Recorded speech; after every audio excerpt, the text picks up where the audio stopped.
2 నేరాలలో trial కోర్టులు విధించిన శిక్షల గురించి ఈరోజు దినపత్రికల్లో ప్రముఖంగా వచ్చింది. మొదటి కేసు కోల్కతా నగరంలో ఆర్జీ కార్ ఆసుపత్రిలో ఓ డాక్టర్పై అత్యాచారం జరిపి ఆపై ప్రాణం తీసిన నేరం. దేశవ్యాప్తంగా సంచలనం సృష్టించిన కేసు ఇది. దీనికి సంబంధించి చాలా రోజుల పాటు వైద్యులు ఆందోళన కూడా చేశారు అక్కడ. రెండవది కేరళలో తన ప్రియుడిని విషం పెట్టి చంపిన యువతి కేసు. మొదటి కేసులో సియల్దా అదనపు సెషన్స్ జడ్జి అనిర్బన్ దాస్ దోషికి యావజ్జీవ కారాగారవాసం శిక్ష విధించారు. చనిపోయే వరకు విడుదల చేయడానికి వీల్లేదన్నారు. రెండవ కేసులో తిరువనంతపురం ట్రయల్ కోర్టు జడ్జి ఆ నిందితురాలకు మరణశిక్ష విధించారు. నిందితురాలు దోషి పకడ్బందీగా ప్లాన్ చేసి చంపింది కాబట్టి ఇది rarest of the rare case అని జడ్జి అన్నారు. ఈ అరుదైన కేసుల్లో అరుదైన కేసు సిద్ధాంతానికి ఈ డాక్ట్రైన్ ఏమిటో మీకు క్లుప్తంగా వివరిస్తాను. మరణశిక్ష రాజ్యాంగ విరుద్ధమని ప్రకటించాల్సిందిగా కోరుతూ దాఖలైన ఓ కేసులో బచన్ సింగ్ వర్సెస్ పంజాబ్ కేసు అది. ఆ కేసులో 1980లో సుప్రీంకోర్టు ధర్మాసనం 4-1 మెజారిటీతో మరణశిక్షను సమర్థించింది, 4-1 మెజారిటీతో. దానితో పాటు రేరెస్ట్ ఆఫ్ ది రేర్ కేసుల్లోనే మరణశిక్ష విధించాలని డాక్ట్రైన్ ప్రతిపాదించింది. ఈ తీర్పు అప్పటి నుంచి అమల్లో ఉంది. ఆ తర్వాత మచ్చి సింగ్ అనే మరో కేసులో మరో సుప్రీంకోర్టు ధర్మాసనం ఈ రేరెస్ట్ ఆఫ్ ది రేర్ కేసులు ఎట్లా నిర్ధారించాలో వివరించింది. ఆ ప్రకారం కేరళ హత్య case rarest of the rare case అని అక్కడి జడ్జి అభిప్రాయపడితే, Kolkata case rarest of the rare case కాదని ఇక్కడి జడ్జి అభిప్రాయపడ్డారు. దీనిపై కోల్కతా డాక్టర్ తల్లిదండ్రులు అక్కడికక్కడే అసంతృప్తి వ్యక్తం చేశారు. చాలామంది వైద్యులు కూడా వారికి సంఘీభావం ప్రకటించారు. దీనిపై కోల్కతా హైకోర్టుకు వెళ్లి మరణశిక్ష కోరతామని నిందితుడికి బెంగాల్ ముఖ్యమంత్రి మమతా బెనర్జీ ప్రకటించారు. నిజానికి ఏ విధంగా చూసినా కేరళ కేసు కన్నా కోల్కతా కేసు చాలా తీవ్రమైనది. కాబట్టి ఈ కేసులో మరణశిక్ష విధించాల్సిందన్న వాదనను సమర్థించడానికి నేను మీ ముందుకు రాలేదు. మరణశిక్ష కోసం వెంపర్లాడే సమాజం సరైన దారిలో నడుస్తున్నట్టు కాదని నా అభిప్రాయం. నాగరిక సమాజంలో మరణశిక్షకు తావు లేదు. కోల్కతా కేసును అరుదైన కేసుగా పరిగణించడానికి నిరాకరించిన జడ్జి చాలా మంచి తీర్పు రాశారు.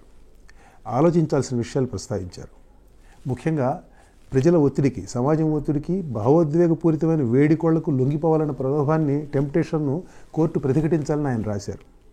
నేర తీవ్రతతో న్యాయ సూత్రాలను, మనిషి గౌరవ మర్యాదల పరిరక్షణను పోల్చి శిక్ష విధింపులో సమతూకం పాటించాలని ఆయన రాశారు.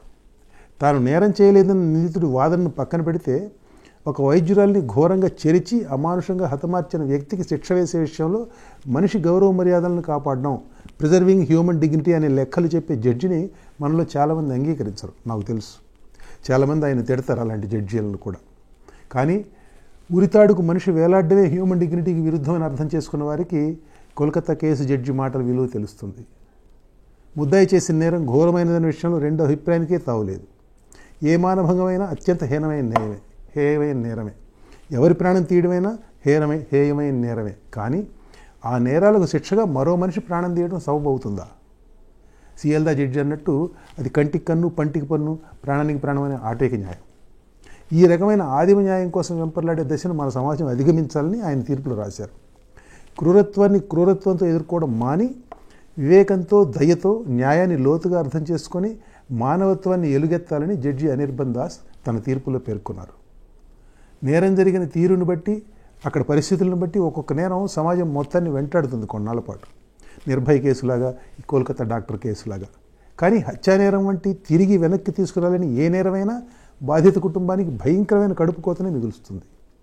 ఆ రకంగా చూస్తే, వారి వైపు నుంచి చూస్తే తీవ్రత్వ నిమిత్తం లేకుండా ఏ హత్యానేరమైనా రేరెస్ట్ ఆఫ్ ది రేర్ నేరమే కదా.